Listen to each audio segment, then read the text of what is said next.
Assalamualaikum warahmatullahi wabarakatuh. Halo sahabat semua, para penikmat kisah-kisah misteri dan cerita tentang makhluk astral yang tak kasat mata. Dimanapun sahabat semua berada, semoga selalu dalam keadaan sehat dan tidak kekurangan suatu apapun. Jumpa lagi bersama saya Untung Prasetyo dalam channel Hanya Cerita Misteri. Menemani waktu santai sahabat semua, saya akan kembali melanjutkan kisah dari Satrio Wicaksono yang pada episode sebelumnya telah berhasil menguasai ilmu ajian bedah sukmo dan telah kembali ke Jakarta bersama ibu serta kedua adiknya. Petualangan Satrio kali ini akan berbeda dari sebelumnya. Pemilik ajian Guntur Wulung itu mulai menggunakan kekuatannya untuk membantu sosok arwah yang masih terjebak di alam dunia. Tapi sebelum kita masuk ke ceritanya, jangan lupa dukung terus channel Hanya Cerita Misteri dengan menekan tombol subscribe-nya serta tombol like-nya, dan juga jangan lupa nyalakan lonceng notifikasinya agar sahabat semua para penikmat kisah-kisah misteri tidak ketinggalan konten-konten menarik lainnya. Oke, bagaimana petualangan Satrio selanjutnya? Langsung saja kita simak ceritanya. Sesampainya di Jakarta, Satrio langsung memulai aktivitasnya dengan mengunjungi teman-temannya dan juga mulai mencari pekerjaan. Walau kini di dalam tubuhnya telah bersemayam ilmu-ilmu kanuragan dan ilmu-ilmu kebatinan tingkat tinggi, tapi Satrio tidak terlihat sedikit pun berubah. Dia tetap terlihat santun, rendah hati dan juga humoris. Tapi kini dia lebih terlihat matang dan lebih dewasa. Di tengah-tengah kesibukannya itu, Satrio teringat akan sosok Pak Haryo yang ada di sebuah rumah tua yang waktu itu tanpa sengaja membawanya masuk ke dimensi lain. Satrio juga teringat kata-kata terakhir yang diucapkan oleh sosok Sukma Pak Haryo yang mengatakan jika dia memiliki keyakinan suatu hari nanti Satrio dapat membantunya dan mengantarkan sukmanya kembali kepada Sang Maha Pencipta dengan tenang. Keinginan untuk kembali ke rumah tua itu semakin kuat dalam benak Satrio. Ia merasa ada sesuatu yang belum selesai, yaitu sebuah janji yang tanpa sadar telah dia ikrarkan kepada sosok Pak Haryo. Meskipun banyak hal yang harus dia lakukan di Jakarta, namun hatinya terusik oleh ingatan akan pengalaman mistis yang pernah dia alami di sana. Hari itu setelah selesai mengurus beberapa keperluan, Satrio memutuskan untuk kembali mencari rumah tua tersebut. Perjalanannya membawa ke sebuah lingkungan yang kini tampak lebih ramai dibanding terakhir kali dia kunjungi. Bangunan-bangunan baru terlihat berdiri di sekitarnya. Akan tetapi, rumah tua itu masih tetap berdiri seolah tidak terpengaruh oleh perubahan zaman. Dari luar, rumah itu tampak tidak terawat dengan cat yang mulai memudar dan halaman yang dipenuhi ilalang. Suasana di sekitar rumah terasa berbeda dari lingkungan sekitarnya, seakan ada batas tak kasat mata yang memisahkan tempat itu dari dunia luar. Satrio berdiri sejenak mengamati rumah itu dengan perasaan yang sulit dijelaskan. Dia merasakan aura yang sama seperti sebelumnya, sebuah energi yang seakan menariknya untuk kembali masuk ke dalam. Dengan tenang, dia melangkah pelan ke arah pintu rumah tua tersebut setelah melewati pagar rumah yang tampak sudah berkarat. Dan Satrio langsung merasakan setiap perubahan di udara seiring dengan langkahnya itu. Saat tangannya menyentuh gagang pintu kayu yang dingin, sebuah getaran halus menjalar dari ujung jari hingga ke seluruh tubuhnya. Rumah ini masih menyimpan misteri yang belum terungkap, dan Satrio tahu bahwa kedatangannya kali ini bukan sekedar kunjungan biasa. Dengan membaca ajian bedah sukmo, dan dengan satu tarikan nafas, dia mulai membuka mata batinnya yang langsung terhubung dengan dimensi lain di rumah itu. Dan setelah ajian bedah sukmo bekerja tanpa melepas sukma dari raganya, Satrio pun dapat melihat sosok Pak Haryo yang berdiri di hadapannya sambil tersenyum. "Akhirnya kamu datang ke tempat ini lagi, Mas," ujar sosok Pak Haryo yang langsung menyapa Satrio. Iya Pak, saya merasa ada sesuatu yang mengganjal dalam pikiran saya, balas Satrio dengan tenang. Kamu tampak berbeda dari sebelumnya, Mas. Auramu lebih kuat dan sepertinya kamu memiliki benteng pertahanan yang sangat kuat, ucap Pak Haryo sambil tersenyum. Saya masih sama seperti yang dulu, Pak. Hanya seorang laki-laki biasa, balas Satrio sambil mengedarkan pandangannya ke arah sekitar dan menemukan jika tempatnya berada kini telah berubah. Maaf, Pak. Kenapa Pak Haryo ini terus berada di rumah ini ya? Tanya Satrio penasaran. Loh, bukannya kau sudah tahu, Mas, apa yang menjadi penyebab kematianku itu? Balas Pak Haryo sambil melangkah mendekat ke arah Satrio. Iya Pak, saya tahu. Tapi apakah Pak Haryo masih menyimpan dendam sehingga arwah Pak Haryo terus berada di tempat ini? Tanya Satrio yang langsung dibalas anggukan kepala dari Pak Haryo. Saya dihianati, Mas, oleh seorang wanita yang sangat saya sayangi. Walau memang dia adalah pilihan saya, tapi saya tidak pernah menyangka jika dia tega berbuat sekejam itu. Balas Pak Haryo sambil menundukkan wajahnya. Lalu, apa yang ingin Pak Haryo lakukan sekarang? Tanya Satrio penasaran. Saya memiliki 2 orang anak, Mas. Sepertinya hidup mereka sekarang serba kekurangan. Karena semua harta benda yang saya miliki sudah diambil alih oleh perempuan itu. Dan hanya menyisakan 1 rumah ini saja yang tidak diambilnya karena saya terus mengganggunya ketika dia di sini. Balas Pak Haryo menjelaskan. Satrio menghela nafas panjang mencerna semua yang baru saja dia dengar. Dia bisa merasakan betapa dalam luka yang masih tertinggal dalam sukma Pak Haryo.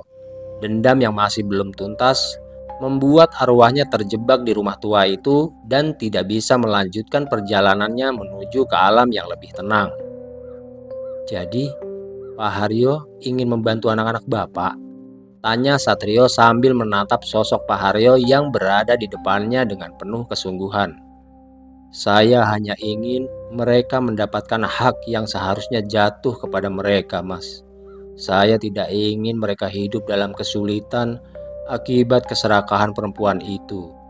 Jika kau bersedia membantu, saya akan sangat berterima kasih. Balas Pak Haryo sambil menganggukkan kepalanya. Satrio kembali mengedarkan pandangannya ke sekeliling rumah. Kini dia memahami bahwa rumah ini bukan sekedar rumah yang ditinggalkan, akan tetapi juga menjadi saksi bisu dari sebuah pengkhianatan yang begitu mendalam. Lalu di mana mereka sekarang berada, Pak? Tanya Satrio yang siap untuk mendengar jawaban yang mungkin akan membawanya ke dalam perjalanan baru. Pak Haryo mengangkat wajahnya dengan sorot mata yang menyiratkan harapan yang begitu besar. Biasanya anak sulung saya yang bernama Romi datang ke rumah ini 1 atau 2 bulan sekali. Sedangkan anak bungsu saya yang bernama Rita datang hampir setiap minggu, Mas. Balas Pak Haryo menjelaskan. Loh, kenapa mereka tidak tinggal di rumah ini saja, Pak? Kelihatannya rumah ini sangat besar dan bisa dibagi 2. Dan lagi rumah ini masih layak kok untuk dihuni. Tanya Satrio penasaran. Mereka tidak berani menempati rumah ini, Mas. Karena ibu tiri mereka mengancam akan membuat hidup anak-anak saya berantakan jika sampai mereka berani menempati rumah ini. Balas Pak Haryo menjelaskan. Apa yang membuat kedua anak Bapak itu takut kepada ibu tirinya itu, Pak? Tanya Satrio dengan wajah yang mulai tegang. Hal itu dikarenakan istri saya itu banyak menggunakan jasa dari dukun-dukun yang hebat, Nak. Awalnya saya juga tidak menyangka, tapi ketika saya merasakan guna-guna yang membuat saya tidak bisa melakukan apapun, baru saya menyadarinya. Jika istri saya itu memiliki banyak kenalan dukun-dukun sakti, dan selain itu, ternyata dia juga mampu melakukan apa yang tidak bisa dilakukan oleh orang-orang biasa. Loh, maksudnya apa ya, Pak? Perempuan itu memiliki kekuatan yang dapat mengendalikan makhluk-makhluk gaib, Nak. Balas Pak Haryo menjelaskan. Satrio menghela nafas panjang, kini semuanya terasa jelas. Pengkhianatan yang dialami oleh Pak Haryo bukan hanya sekedar karena ambisi duniawi, akan tetapi juga melibatkan ilmu hitam yang membuatnya tidak berdaya hingga ajal menjemputnya. Bayangan Romi dan Rita yang harus hidup dalam ketakutan semakin memenuhi benaknya. Mereka tidak hanya kehilangan ayah, tapi juga hak mereka atas rumah ini, yang seharusnya bisa menjadi tempat untuk berlindung. Satrio bisa membayangkan betapa sulitnya hidup mereka di luar sana, di bawah bayang-bayang ancaman ibu tiri yang kejam. Tanpa perlu mendengar lebih banyak lagi, Satrio tahu ini bukan sekedar permintaan biasa. Tapi ada sesuatu yang lebih besar yang harus dia hadapi.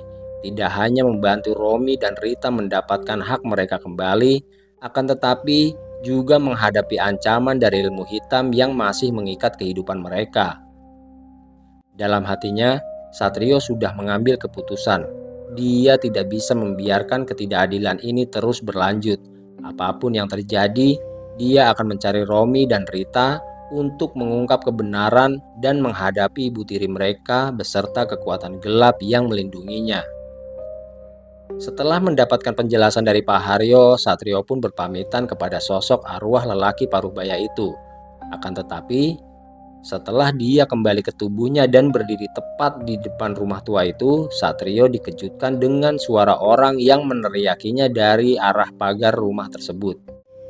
"Hei, siapa kamu? Kamu maling ya?"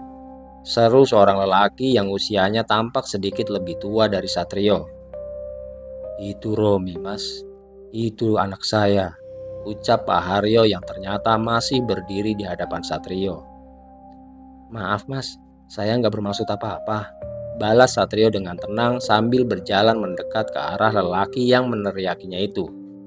"Loh, terus mau kamu apa di sini?" bentak lelaki itu dengan wajah yang terlihat memerah. Sambil menggaruk-garuk kepalanya, Satrio pun mulai mencari jawaban yang tepat. Namun kebingungan terus menyelimutinya, seperti tidak ada kalimat yang tepat untuk menjelaskan kedatangannya di rumah itu. "Mas, ini pasti Romi ya, anak dari mendiang Pak Harjo," ucap Satrio yang seketika itu membuat lelaki itu terkejut. "Iya benar, saya Romi, pemilik rumah ini," balas Romi dengan suara lantang. "Iya Mas, saya tahu. Karena barusan saya bertemu dengan ayah Anda di dalam," balas Satrio yang semakin membuat Romi tercengang. Wajah Romi yang semula dipenuhi amarah kini berubah menjadi raut kebingungan. Alisnya berkerut dan matanya menyipit tajam serta nafasnya sedikit tertahan. Dia tampak mencoba memahami kata-kata Satrio, namun jelas ada ketidakpercayaan dalam sorot matanya. "Omong kosong. Ayah saya sudah meninggal bertahun-tahun yang lalu," sergah Romi dengan suara yang masih penuh emosi. Satrio tidak langsung menanggapi apa yang baru saja diucapkan oleh Romi. Hal itu sengaja dilakukannya karena dia bisa merasakan kegalauan yang tersirat dalam nada suara Romi. Ada sesuatu dalam diri lelaki itu yang seolah menolak namun sekaligus ingin percaya. Mungkin karena selama ini jauh di dalam hatinya dia masih merasakan kehadiran sang ayah yang belum pergi sepenuhnya. Di balik punggungnya, sosok Pak Haryo masih berdiri memperhatikan mereka dengan wajah penuh harapan. Arwah yang belum tenang dan masih terikat di rumah itu menunggu seseorang yang bisa membantunya menyelesaikan urusan duniawi yang belum selesai.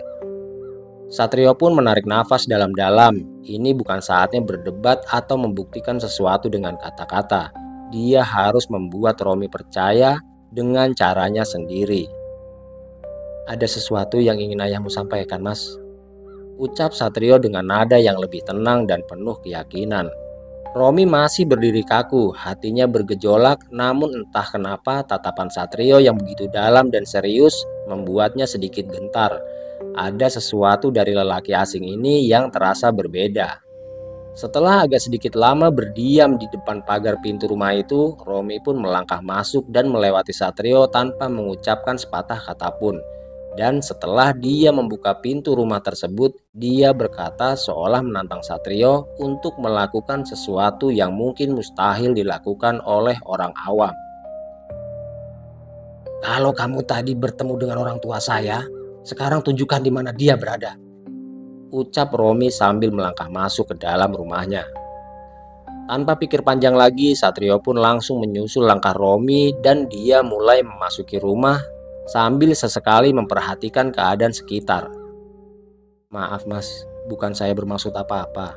Tapi kalau sampean mau bertemu dengan sosok mendiang Pak Haryo, sekarang pejamkan kedua mata Mas Romi," ujar Satrio yang berdiri tepat di belakang Romi. Tanpa sedikit pun membalas perkataan dari Satrio, Romi langsung membalikkan tubuhnya dan menghadap ke arah Satrio. Tanpa menunggu lagi, dia langsung memejamkan kedua matanya seolah ingin membuktikan apa yang telah dikatakan oleh Satrio.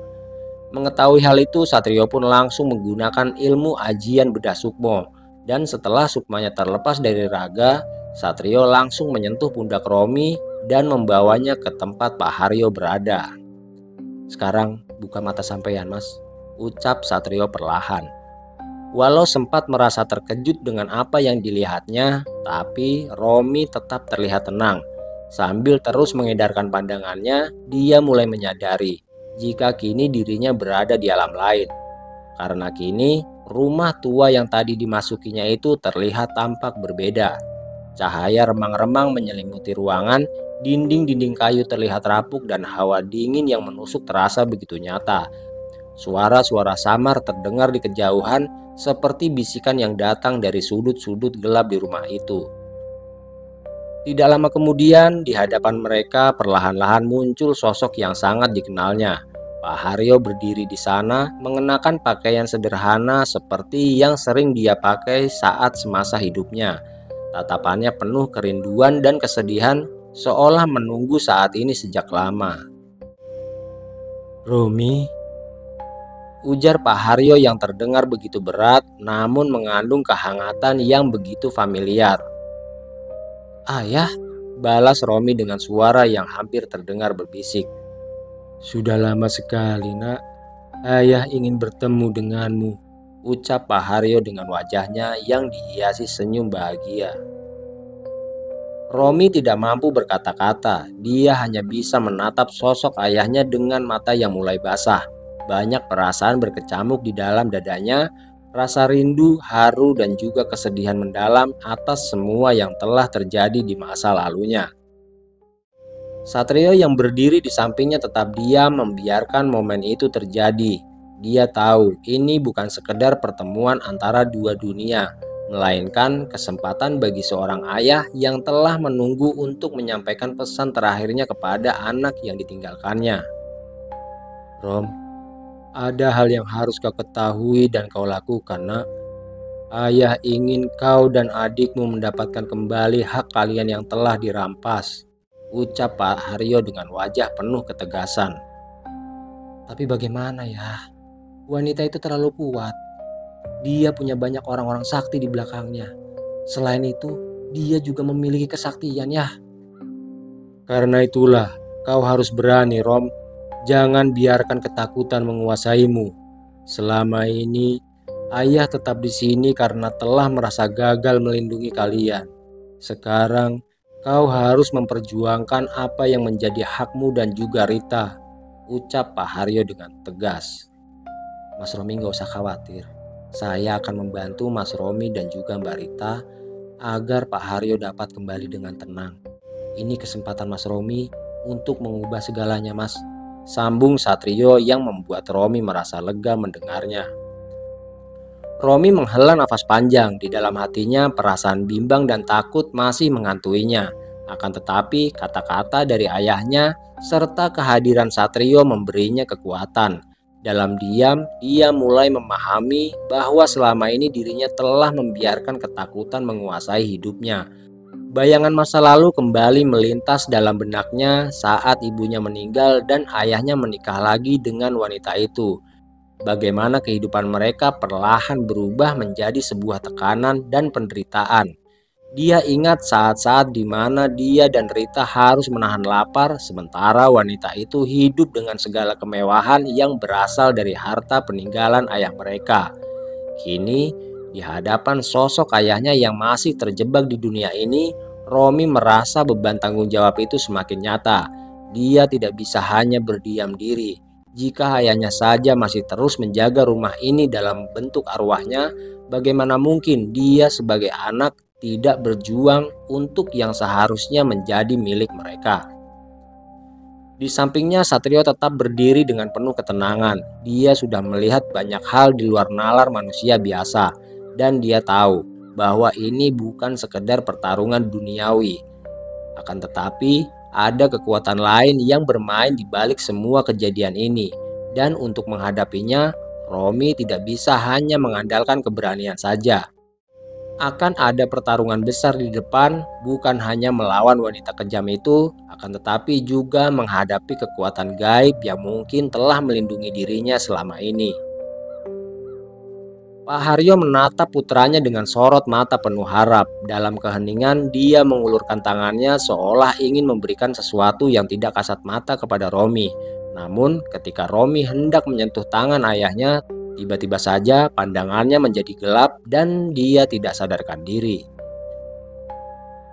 Entah sudah berapa lama Romi terbaring lemas di lantai berdebu rumah itu, dan dia baru terbangun ketika Satrio menggoyang-goyangkan tubuhnya.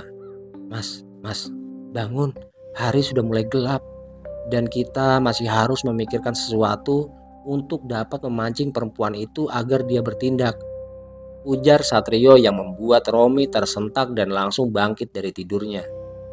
Iya mas, maafkan saya ya mas, atas sikap kasar saya tadi, balas Romi yang langsung bangun dan berjalan keluar rumah. Mas, bagaimana kalau kita bicarakan ini di rumah adik saya saja?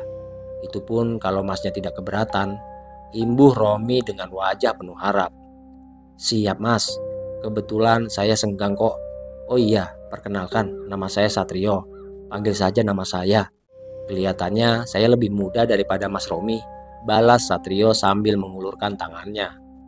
Malam itu Satrio dan Romi pun langsung berangkat menuju ke rumah kontrakan adiknya yang bernama Rita untuk memberitahu apa yang telah terjadi.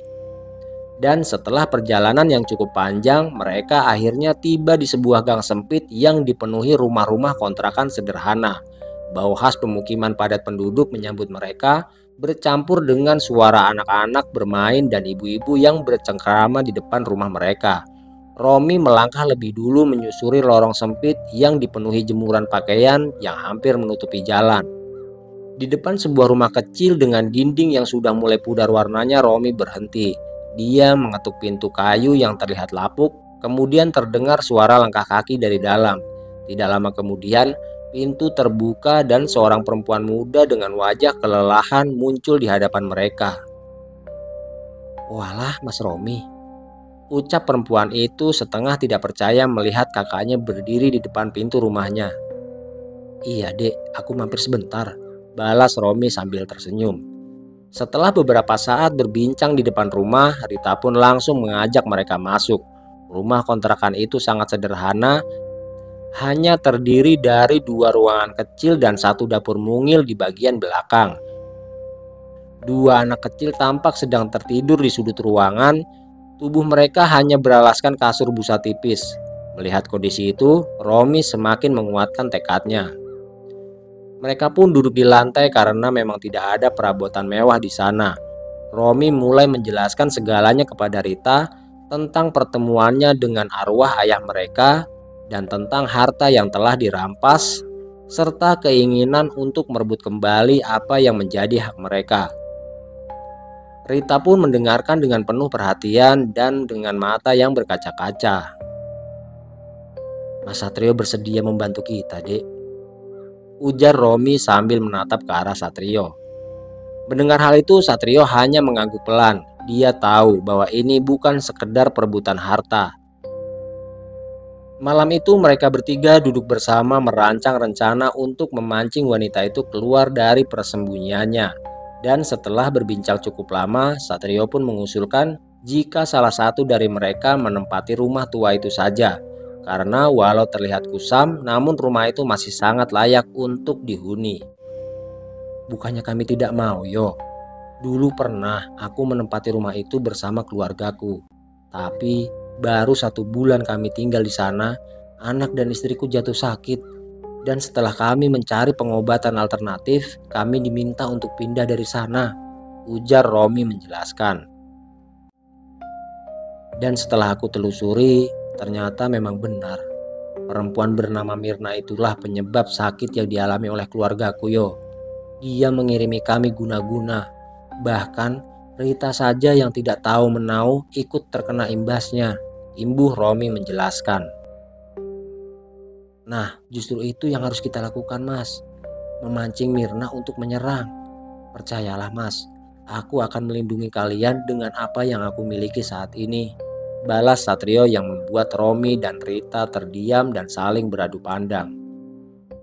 Jadi maksudmu kami akan kau jadikan umpan? Tanya Romi penasaran. Iya, Mas, kurang lebihnya seperti itu. Balas Satrio dengan mantap. Bagaimana, Dek? Apakah kau setuju dengan apa yang dipikirkan oleh Satrio? Tanya Romi sambil menatap ke arah adiknya. Aku sih ikut saja, Mas. Yang penting kita semua aman, kan? Balas Rita dengan penuh keyakinan. Baiklah, kalau begitu, kapan aku harus mulai membersihkan rumah itu, Yo? Tanya Romi dengan penuh percaya diri. Ya, lebih cepat lebih baik, Mas. Besok juga nggak apa-apa. Balas Satrio penuh percaya diri. Lalu, bagaimana caranya kau akan melindungi kami, Yo? Sedangkan guna-guna yang dikirim perempuan itu bisa datang kapan saja. Tanya Romi penasaran. Pokoknya setelah rumah itu sampai bersihkan, saya akan memasangi pagar pelindung gaib, Mas. Dan ketika ada santet atau guna-guna yang datang, saya akan langsung menelusurinya dengan cepat. Balas Satrio menjelaskan. Malam pun terasa semakin larut, namun semangat mereka tidak sedikit pun surut. Rencana telah disusun dan langkah-langkah telah ditetapkan. Tidak ada lagi keraguan dalam hati Romi maupun Rita. Mereka sadar ini adalah satu-satunya cara untuk menghadapi ketidakadilan yang selama ini menghantui keluarga mereka. Keesokan paginya Romi dan Rita bergegas menuju rumah tua yang selama ini ditinggalkannya. Dengan membawa beberapa peralatan kebersihan seadanya, mereka mulai membersihkan rumah yang sudah lama tertutup debu dan sarang laba-laba. Setiap sudut rumah mereka rapikan, setiap jendela mereka buka lebar-lebar, membiarkan sinar matahari masuk dan mengusir kesan kelam yang selama ini menyelimutinya. Sementara itu, Satrio tidak hanya tinggal diam.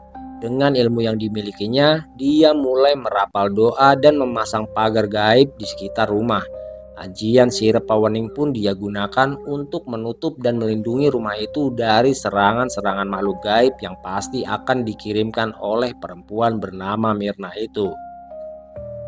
Ketika matahari mulai condong ke barat, rumah tua itu telah berubah. Kini rumah itu terasa lebih bersih, lebih tenang, dan lebih nyaman untuk ditinggali. Namun, Romi dan Rita tahu, ancaman tidak akan hilang begitu saja, bahkan dapat datang kapan saja. Malam pertama di rumah itu tiba, suasana begitu hening, hanya suara angin malam yang berdesir perlahan. Di dalam rumah, Romi dan Rita duduk bersama sementara Satrio tetap waspada, merasakan setiap getaran yang ada di sekitar mereka. Namun hingga pagi menjelang, tidak ada apapun yang datang malam itu. Hari-hari pun terus berlalu dan sekitar 2 minggu kemudian, ketika Satrio sedang terbaring di tempat tidurnya, dia merasakan adanya sebuah energi yang sedang mencoba untuk membuka ajian sirep pawening yang dipasang oleh Satrio di rumah tua yang kini ditempati oleh Rita. Namun Satrio tetap tenang dalam menghadapi ancaman itu. Perlahan-lahan dia mengganti pakaiannya dan keluar dari rumahnya tanpa berpamitan kepada ibu dan kedua adiknya. Langkah Satrio terlihat mantap saat meninggalkan rumahnya, menyusuri jalan malam yang sepi, dengan angin yang berhembus pelan membawa pertanda bahwa sesuatu yang tak kasat mata tengah bergerak di dalam kegelapan. Tanpa banyak berpikir, dia mempercepat laju sepeda motornya. Ketika dia tiba di depan rumah itu, suasana tampak biasa saja, tidak ada tanda-tanda gangguan. Namun bagi penglihatan mata batinnya, segala sesuatunya tampak berbeda. Dia bisa merasakan getaran halus seperti ombak yang perlahan mengikis benteng pertahanannya. Seperti ada sesuatu atau seseorang yang sedang mencoba menembus perlindungan gaib yang dia pasang. Satrio tidak langsung masuk ke dalam rumah. Dia berdiri di halaman rumah sambil memejamkan mata lalu menarik nafas panjang. Dengan tenang, dia mulai membaca mantra untuk memperkuat ajian sirep pawening yang hanya berbentuk kubah energi untuk melindungi dari serangan langsung. Setelah memastikan semuanya aman, Satrio pun langsung mengetuk pintu rumah dan tidak lama kemudian Romi pun langsung membukakannya. "Gimana yo? Apakah ada sesuatu?" tanya Romi dengan wajah yang terlihat serius. "Iya mas, sepertinya dia sudah tahu jika sampean dan Mbak Rita telah menempati rumah ini," balas Satrio dengan tenang. "Lalu sekarang bagaimana yo?" tanya Romi yang terlihat mulai kebingungan. "Sebaiknya Mas Romi dan Mbak Rita berada dalam satu kamar, karena saya akan langsung menghadapi sosok makhluk gaib itu yang dikirim untuk menyakiti kalian mas," balas Satrio yang langsung disambut anggukan kepala oleh Romi. Menyadari jika ada bahaya yang sedang mengancam, Romi pun langsung mengetuk pintu kamar di mana Rita sudah tertidur bersama kedua anaknya. Dan setelah Romi menjelaskan dengan singkat, Rita pun mengerti dan meminta Romi untuk masuk ke dalam kamarnya. "Aku akan melindungi kalian di kamar ini mas. Pokoknya jangan sampai ada yang keluar sebelum aku meminta kalian keluar," pinta Satrio sambil menganggukkan kepalanya dengan mantap. "Baiklah yo, sebelumnya aku ucapkan terima kasih," balas Romi yang langsung menutup pintu kamar tersebut. Setelah memasang ajian sihir pawening yang melindungi dan menyamarkan keberadaan Romi dan Rita serta kedua anaknya di kamar itu, Satrio pun lalu membuka pagar gaib yang dibuatnya untuk melindungi rumah tersebut. Dan tidak lama berselang, sosok makhluk gaib bertubuh kurus dengan kepala yang hampir mirip dengan topeng leak melesat masuk. Namun, Satrio yang telah menggunakan ilmu ajian bedah sukmo langsung menyerang sosok makhluk gaib tersebut dengan ajian guntur wulung. Selain itu, untuk berjaga-jaga, Satrio juga meminta sosok Wiryasagara untuk terlibat langsung dalam pertempuran gaib malam itu. Dan oleh karena Satrio belum memiliki pengalaman dalam pertarungan yang sangat beresiko itu, Wiryasagara pun mengambil alih kendali dan terus menyerang makhluk gaib kiriman yang akan mengganggu Romi dan juga Rita. "Jangan dimusnahkan Ki, kita harus tahu siapa yang mengirimnya ke sini," ujar Satrio melalui batinnya. Wiryasagara memahami maksud Satrio dan segera mengubah strateginya. Alih-alih menghancurkan makhluk gaib itu, dia mulai menguncinya dengan pusaran energi yang membelenggu gerakannya. Makhluk itu meronta mengeluarkan suara melengking tajam yang memekakan telinga. Namun semakin dia mencoba melepaskan diri, semakin kuat belenggu yang mengikatnya. Satrio yang masih dalam keadaan bedah sukmo terus memperhatikan setiap gerakan makhluk itu. Dia bisa merasakan kekuatan yang perlahan merayap dalam diri makhluk tersebut. Ini pertanda bahwa sosok makhluk gaib itu bukan sekedar makhluk kiriman biasa, akan tetapi dia memiliki kesadaran yang cukup untuk memahami bahaya yang mengancamnya. Sementara itu, Wiryasagara tetap menjaga tekanan. Cahaya kebiruan dari ajian Tirta Gading masih menyelimuti tubuhnya dan siap untuk dilepaskan kapan saja. Namun dia menahan diri menunggu perintah selanjutnya dari Satrio. Dengan ketenangan yang telah dia latih, Satrio mulai berkomunikasi dengan makhluk itu melalui getaran batinnya. Dia menyelidiki asal-usulnya dan mencoba menembus lapisan energi yang menyelimuti sosok makhluk gaib tersebut. Perlahan, gambaran samar mulai muncul di benaknya seperti sebuah tempat gelap penuh dengan bebauan dupa dan gemuruh suara mantra. Sosok seorang wanita terlihat duduk bersila di tengah lingkaran kain kuning dengan mata terpejam dan tangan yang bergerak membentuk rajah-rajah gaib di udara. Di sekelilingnya, lilin-lilin kecil bergetar, nyalanya hampir padam karena terpaan angin yang datang tiba-tiba. Satrio mengamati lebih dalam.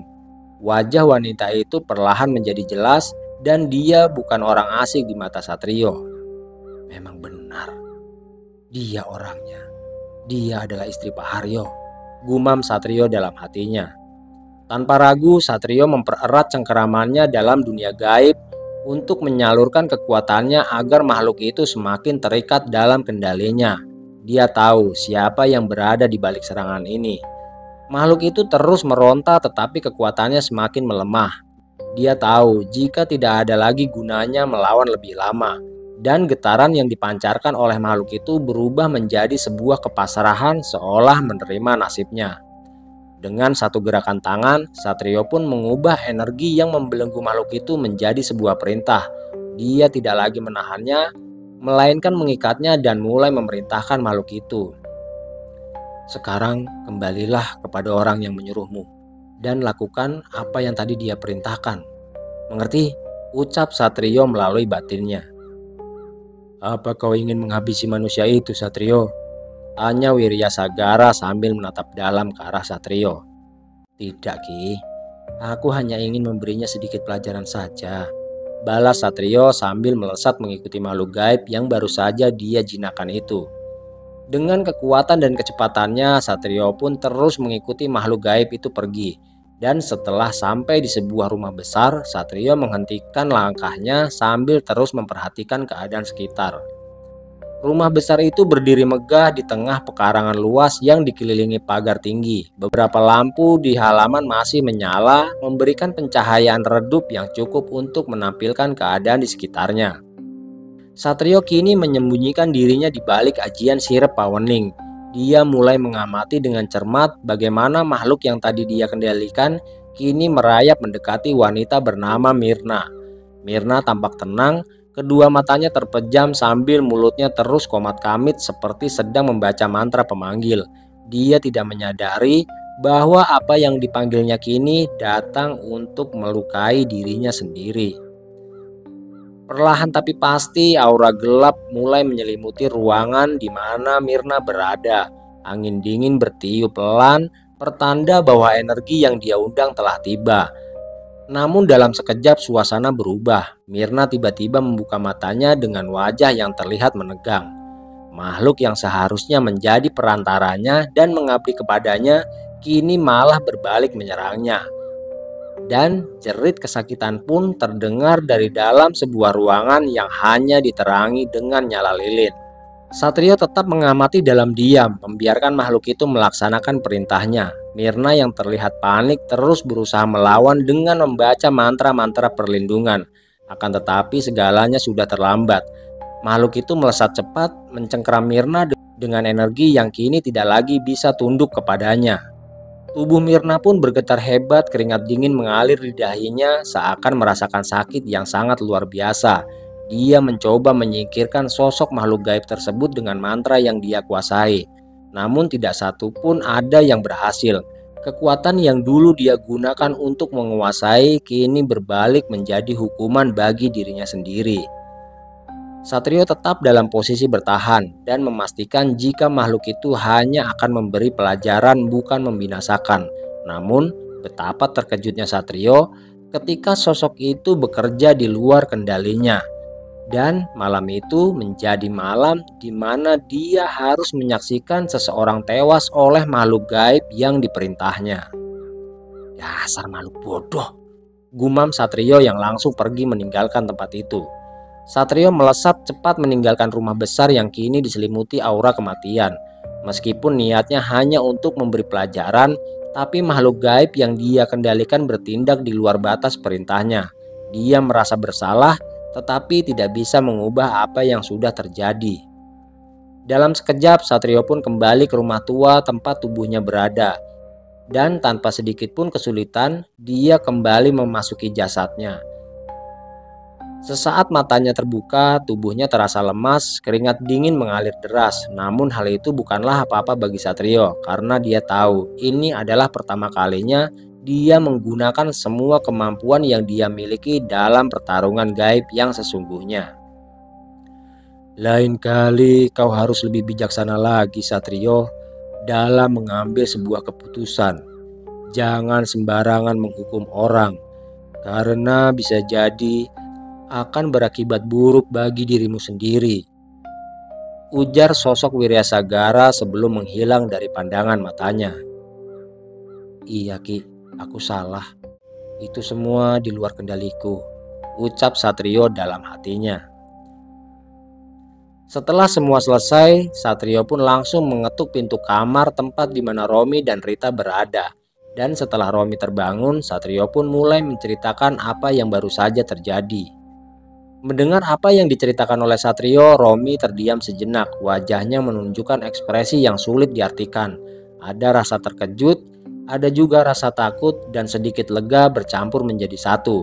Sementara itu, Rita yang masih setengah sadar mencoba memahami apa yang sedang dibicarakan. Satrio menatap mereka dengan wajah serius. Dia tidak tahu jika kematian Mirna pasti akan menimbulkan kesedihan. Karena biar bagaimanapun, Romi dan Rita sangat mengenal baik sosok Mirna yang pernah menjadi ibu tiri mereka. Romi pun menghela nafas berat lalu menatap Satrio dengan penuh kebingungan. Bagaimana mungkin seseorang yang begitu ditakutinya selama ini bisa mati hanya dalam waktu satu malam? Namun dia tidak ingin mempertanyakan lebih jauh. Baginya ini adalah sebuah kebebasan yang selama ini dia impikan, meskipun cara yang terjadi tidak seperti yang dia bayangkan. Dia pantas mendapatkannya, Mas.